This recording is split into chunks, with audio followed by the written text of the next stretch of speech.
In the United States, there are 3.5 million people who work as truck drivers. They drive across the country every day, transporting goods and make fast shipping an option. However, these truckers might be out of a job soon due to the rise of automated trucks entering the shipping industry. If all the truckers were to lose out to automation, that could seriously impact the economy that we'd be working in the future. In 2012, there were 4,000 deaths and 104,000 injuries nationwide that resulted from crashes, including at least one heavy truck. Accidents involving one car and one truck account for 60% of the fatalities in accidents, and in these accidents, the driver of the car dies 83% of the time, while the truck driver survives 98% of the time. And of all the crashes that were caused by the truck, 87% of the time it was the fault of the driver, such as speeding, not paying attention, or even falling asleep. And these are some pretty big numbers we're talking about, as each number represents a human life. And this is what the tech companies behind the cutting edge automated trucks are trying to solve. They are trying to reduce the number of lives lost through accidents that are caused by truck drivers by replacing them with a safer automated system.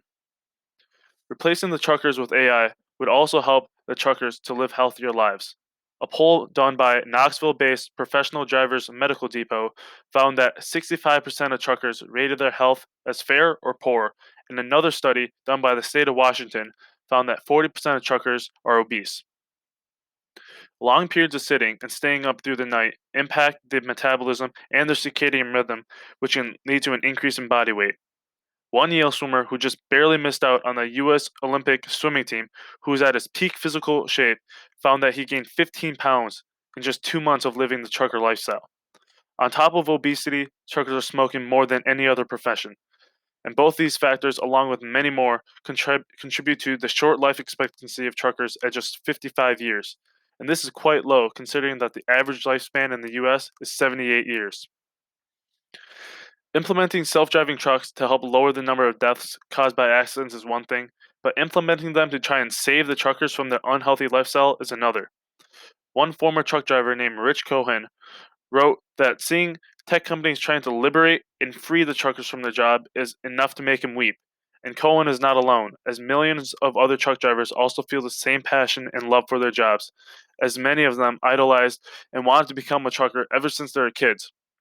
Movies such as Convoy, Smokey the Bandit, and Truck Driving Man all portrayed truckers as rough, tough, law breaking rulers of the roads that many kids looked up to. Cohen, along with many others who are working their dream jobs, are also those at the heart of the trucking union, such as Teamster, which is over 75,000 members strong. Together, they're fighting for the good of the American trucker, for better pay and job security, and many other things. The biggest threat to their jobs right now is automation, which could displace millions of employees. And since only 44% of trucking jobs require a high school diploma or higher, and 80% of truckers are over the age of 40, this could leave millions unable to find new jobs, as for many, it's too late to specialize in another field of work. This is a very heated debate, as the tech companies are trying to make the road safer and the truckers healthier. However, truckers don't believe that this will help them at all. After all, it should be their choice on how to live their own lives. It's a very complex topic with seemingly no real solution, but as we've seen in many other industries, such as coal mining and parts manufacturing, it's difficult to prevent automation from taking over. However, this new technology isn't completely ready to take over the roads, but is very quickly approaching. More research still needs to be done, such as how should the AI react in the case of an unavoidable crash? Who should it save during an accident? But when this technology is ready, there should be regulations implemented to minimize the negative effect felt especially by the truckers. For example, there should be regulations on how quickly automated trucks can join the industry and maybe require a trucker to oversee the AI while it drives could help minimize the impact. It may seem like the automated trucks will only impact the trucking industry, but in reality, everyone could be impacted. Whether you feel the impact of the economy, how quickly your Amazon order arrives, or even who or what you're driving to next to on the highway, it makes a difference whether there is a trucker or a computer behind the wheel. Thank you.